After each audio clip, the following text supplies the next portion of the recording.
ایک کردار تو یہ ہے جو سامنے آ گیا. دوسرا کردار کیا ہے؟ لقد کان لکم فی رسول اللہ اسوۃ حسنہ. دوسرے کردار کا جو دوسری تصویر ہے، اس کا جو خورشید ہے، سورج ہے، وہ محمد الرسول اللہ کا کردار ہے. فرمایا اے مسلمانوں، تمہارے لیے اللہ کے رسول میں ایک اسوہ ہے، نمونہ ہے، بہترین نمونہ. اب یہ بات نوٹ کرنے کی ہے کہ یہ آیت ہمارے ہاں سیرت کی تقاریر ہوں، کوئی میلاد کی محفلیں ہوں، کوئی وعظ ہو، تو اس میں بہت پڑھی جاتی ہے یہ آیت اسوہ حسنہ. لیکن عام طور پر ہمارے ہاں اسوہ حسنہ کیا ہے؟ چھوٹی چھوٹی سنتیں، ان کا تذکرہ ہوگا. مسواک کرنا بھی اسوہ ہے، ٹھیک ہے. اسی طریقے سے اور سنتیں ہیں. مسجد میں داخل ہوں تو داہنا پاؤں آگے آنا چاہیے، بایاں نہیں، ٹھیک ہے، ہونا چاہیے. ایک شخص کو کرنا چاہیے، اہتمام کرنا چاہیے. حضور کا یہی معمول تھا. یہ سب بھی اسوے میں شامل ہے. اصل اسوہ یہ ہے کفر کے مقابلے میں جان ہتھیلی پر رکھ کر میدان میں آنا. یہ ہے اسوہ. یہ اسوہ ہماری نگاہوں سے اوجھل. محمد رسول اللہ کا مثالی کردار کس اعتبار سے؟ جب بھوک تھی شدید، حضور کو بھی بھوک تھی اور فاقہ تھا. جب صحابہ نے آ کے شکایت کی کہ حضور ناقابل برداشت ہو گئی ہے یہ بھوک، دیکھیے ہم نے اپنے پیٹوں پر پتھر باندھے ہوئے ہیں تاکہ یہ کہ معدے کو وہ جو ہنگر کنٹریکشنز ہوتی ہیں وہ نہ ہو. اس کو کم سے کم جھوٹا ہی صحیح ایک دلاسا ہو کہ کچھ بوجھ ہے میرے اوپر. وہ بوجھ چاہے پتھر کا ہو، کھانے کا نہ ہو. یہ سب پتھر باندھے ہوئے، کمر دوہری نہ ہو جائے ہماری. حضور نے اپنا کرتا اٹھا کے دکھایا، وہاں 2 پتھر بندھے ہوئے. اور اسی حال میں جب صحابہ کدالیں چلا رہے ہیں اور کھود رہے ہیں تو حضور جو ہے اپنے کندھے پر بڑے بڑے پتھر اٹھا کر لے جا کر اور باہر پھینک رہے ہیں. اسی میں آپ شریک ہیں پوری طریقے سے. یہ ہے اسوہ. ایسا نہیں تھا کہ بس حضور تو کہیں ایک جگہ بیٹھے ہوں اور خیمہ لگا ہو اور مور چھل چلے جا رہے ہوں، سمجھے آپ، اور سب ٹھنڈی چھاؤں آپ کو فراہم کی گئی ہو اور باقی سب لوگ جو اس کام میں لگے ہوئے. یہ اسوہ ہے محمد کا صلی اللہ علیہ وسلم. لقد کان لکم فی رسول اللہ اسوۃ حسنہ. اسی کو میں کہا کرتا ہوں جدید اصطلاح میں، ایک ہے میکرو اکنامکس اور ایک ہے مائکرو اکنامکس. تو مائکرو سنت کو تو لوگ جانتے ہیں، یہ سنت ہے، یہ سنت ہے. اس میں سے بعض کے بارے میں بڑے جھگڑے بھی ہیں، رفع یدین سنت ہے یا نہیں ہے، لیکن میں اس مسئلے پر نہیں جا رہا ہوں. لیکن میکرو سنت جو ہے، سب سے بڑی سنت جو ہے، وہ تو یہ ہے کہ وحی کے آغاز کے بعد سے لے کر 40 برس کی عمر کے بعد سے لے کر حضور نے ایک لحظہ، ایک منٹ معاش کی جد و جہد میں صرف نہیں کیا. پوری زندگی، پورا وقت، پوری توانائی، پوری قوت دعوت دین، اقامت دین، دین کی دعوت، دین کی اقامت اسی میں لگائی. کوئی جائیداد نہیں بنائی، کوئی کاروبار. حالانکہ اس سے پہلے آپ بہت کامیاب تاجر تھے، کاروبار کرتے تھے، لیکن جب یہ فرض منصبی آ گیا، یا ایھا المدثر قم فانذر وربک فکبر، اب یہی کام ہے، تو کچھ تو اس کی بھی پیروی کرنے کی کوشش کی جائے. اس درجے میں نہ صحیح، کوئی عکس تو ہو. میکرو سنت جو ہے کسی درجے میں تو اپنی زندگی کے اندر اس کا عکس پیدا کیا جائے. ہاں اس کے ساتھ پھر چھوٹی چھوٹی سنتیں بھی ہو جاؤں تو کیا کہنے ہیں، پھر نور علی نور ہے. لیکن یہ اس میکرو سنت کا تو ہے ہی نہیں. اپنی تو ساری توانائی، ساری طاقت، سارا وقت دنیا بنانے میں. تو لقد کان لکم فی رسول اللہ اسوۃ حسنۃ لمن کان یرجو اللہ والیوم الآخر. بڑی اہم آیت ہے یہ. اسوہ تو حضور کا اپنی جگہ پر مکمل ہے، کامل ہے، لیکن یہ کس کے لیے اسوہ ہے؟ جو یہ 2 شرطیں پوری کرے، 3 شرطیں. جو اللہ سے ملاقات کا امیدوار ہے، اللہ سے محبت کرتا ہے اور یوم آخر پر یقین رکھتا ہے، اور ذکر اللہ کثیرا، اور ذکر کرتا ہے اللہ کا کثرت کے ساتھ. یہ بالکل وہی بات ہے کہ قرآن مجید تو ہدایت ہے پوری نوع انسانی کے لیے، ھدی للناس، لیکن قرآن سے استفادے کی شرط ہے تقوی، ھدی للمتقین. تو جو ربط و تعلق ہے ان 2 آیتوں میں، وہی سمجھیے کہ اپنی جگہ پر حضور کی زندگی ایک اسوہ کاملہ ہے، مکمل، لیکن اس سے استفادے کی شرائط ہے. لمن کان یرجو اللہ والیوم الآخر وذکر اللہ کثیرا.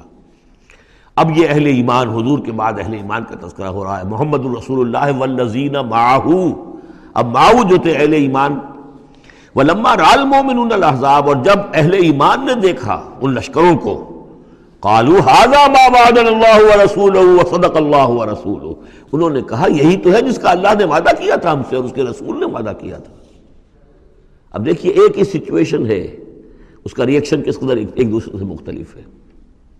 معلوم ہے یہ مسئلہ ہے انسان کا اندرونی. یضل بہ کثیرا ویہدی بہ کثیرا. تو جیسے قرآن کے بارے میں آیا اسی طریقے سے اس سچویشن سے بھی انہوں نے کیا کہا؟ ہم نے تو سنا ہوا ہے، پہلے ہی اللہ نے کہہ دیا تھا وَلَنَبْلُوَنَّكُمْ بِشَيْءٍ مِّنَ الْخَوْفِ وَالْجُوعِ وَنَقْصٍ مِّنَ الْأَمْوَالِ وَالْأَنفُسِ وَالثَّمَرَاتِ، یہ قرآن مجید میں سورہ بقرہ میں آیت نہیں آ چکی تھی؟ لَتُبْلَوُنَّ فِي أَمْوَالِكُمْ فِي أَنفُسِكُمْ وَأَمْوَالِكُمْ، یہ کیا سورہ آل عمران میں آیت نہیں آ چکی تھی؟ یہ تو چیزیں وہی تو ہیں جس کا کہ ہم سے وعدہ کیا تھا۔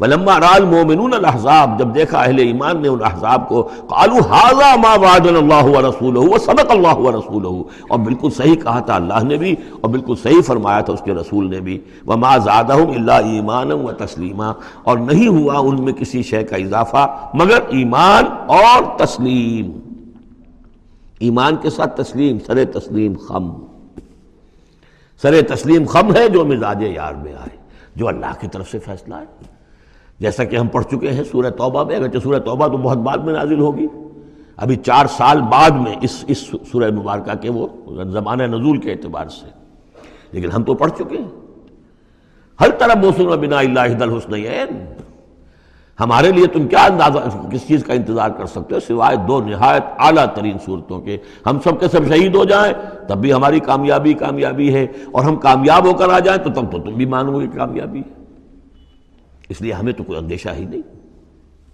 تو اس میں تسلیم ان کے اندر، اور ہم بھی تسلیم کی خو ڈالیں گے، بے نیازی تیری عادت ہی صحیح۔ من المؤمنین رجال صدقوا ما عاہدوا اللہ علیہ، ان اہل ایمان میں وہ جمع مرد لوگ ہیں رضی اللہ تعالی عنہم وارضاہم اجمعین، صدقوا ما عاہدوا اللہ علیہ، جنہوں نے سچا کر دکھایا وہ عہد جو انہوں نے اللہ سے کیا تھا۔ انہوں نے کہا تھا ہم اپنی جان اور مال حاضر ہیں، ہم جنت کے عوض یہ سب کچھ دینے کو تیار ہیں، انہوں نے وہ عہد پورا کر دیا۔ فَمِنْهُمْ مَنْ قَضَى نَحْبَهُ، ان میں سے وہ بھی ہیں جو اپنی نظر گزار چکے، نظر پیش کر چکے۔ کتنے ہی صحابہ تھے جو اس وقت تک جام شہادت نوش کر چکے تھے، سن 5 ہے یہ تو، سن 3 میں 70 صحابہ تو غزوہ احد کے اندر ہی شہید ہوئے۔ فَمِنْهُمْ مَنْ قَضَى نَحْبَهُ، ان میں وہ بھی ہیں کہ جو اپنی نظر پیش کر چکے۔ وَمِنْهُمْ مَنْ يَنْتَظِرُ، اور باقی جو ہے وہ منتظر ہے کہ کب وقت آئے۔ یہ تو ہم انتظار میں ہیں کہ کب اللہ تعالیٰ ہمیں بھی شہادت کا درجہ دے، ہماری بھی شہادت قبول فرما لے۔ وبال دوش ہے سر جس میں ناتواں پہ مگر لگا رکھا ہے تیرے خنجر و ثنا کے لیے، ہم تو اللہ منتظر ہیں کہ کب ہماری باری آ جائے۔ فَمِنْهُمْ مَنْ قَضَى نَحْبَهُ وَمِنْهُمْ مَنْ يَنْتَظِرُ وَمَا بَدَّلُوا تَبْدِيلًا، اور انہوں نے ہرگز تبدیلی کوئی نہیں کی جو انہوں نے عہد اللہ سے کیا، سر منہ اس میں فرق نہیں آنے دیا۔ لِيَجْزِيَ اللَّهُ الصَّادِقِينَ بِصِدْقِهِمْ، تاکہ اللہ تعالیٰ سچوں کو ان کی سچائی کا پورا بدلہ دے۔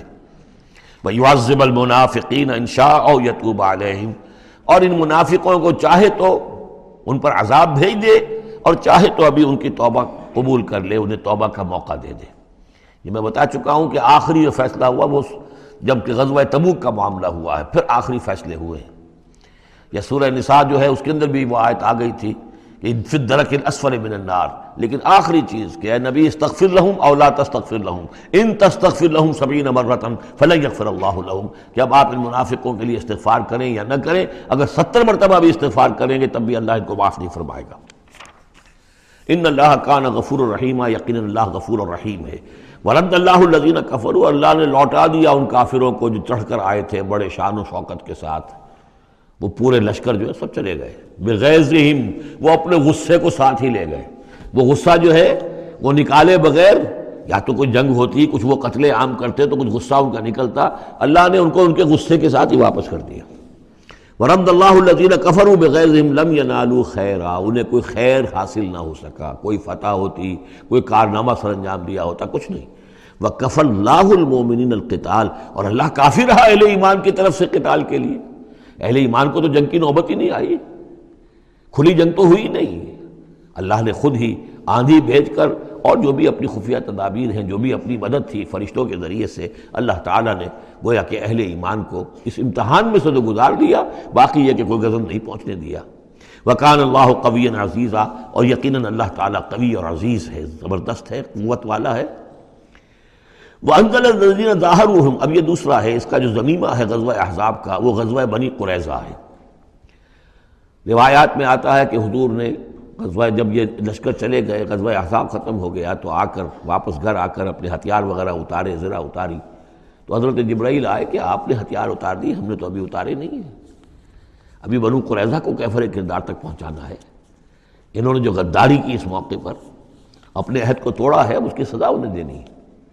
چنانچہ حضور نے حکم دیا کہ اب کوئی مسلمان جو ہے عصر کی نماز نہ پڑھے یا کوئی مغرب کی نماز نہ پڑھے، جو بھی کوئی وقت معین کیا، جب تک کہ وہ بنی قریظہ کے علاقے میں پہنچ نہ جائے، وہاں جا کر اب وہاں جا کے پھر ان کا گھیراؤ کیا گیا، محاصرہ ہوا۔ وہ محاصرہ بھی خاصا طویل ہوا، ان کا قلعہ بڑا مضبوط تھا، لیکن تنگ آ کر بالآخر انہوں نے ہتھیار ڈال دیے اور یہ کہا کہ سعد بن معاذ جو رئیس اوس تھے اور ان کے حلیف تھے، اوس کے قبیلے کے ساتھ ان کی پرانی جو ہے وہ حلیفی تعلقات تھے، حلیفانہ تعلقات، کل جو وہ فیصلہ کر دیں گے ہمیں منظور ہوگا۔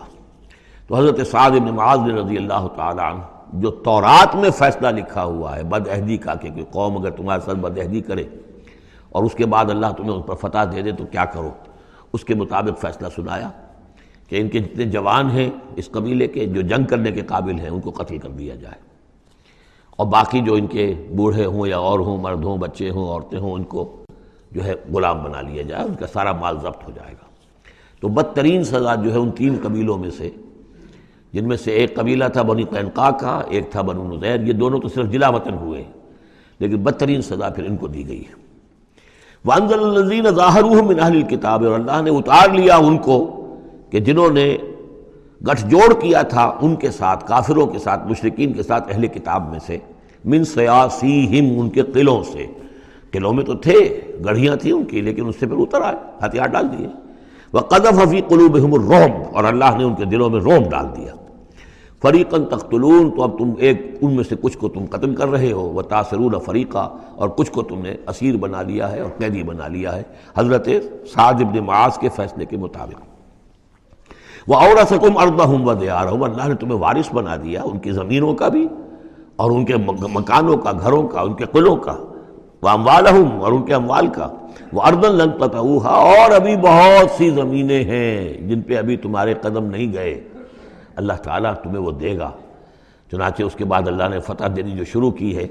غزوہ احزاب جو ہے در حقیقت یہ ایک ٹرننگ پوائنٹ تھا حضور کی سیرت کے اندر، اس لیے کہ اس کے بعد حضور نے کہہ بھی دیا تھا غزوہ احزاب کے بعد، صحابہ کو خوشخبری دے دی تھی، لن تغزوکم قریش بعد عامکم ھذا، مسلمانوں اس سال کے بعد اب قریش تم پر دوبارہ حملہ آور نہیں ہوں گے۔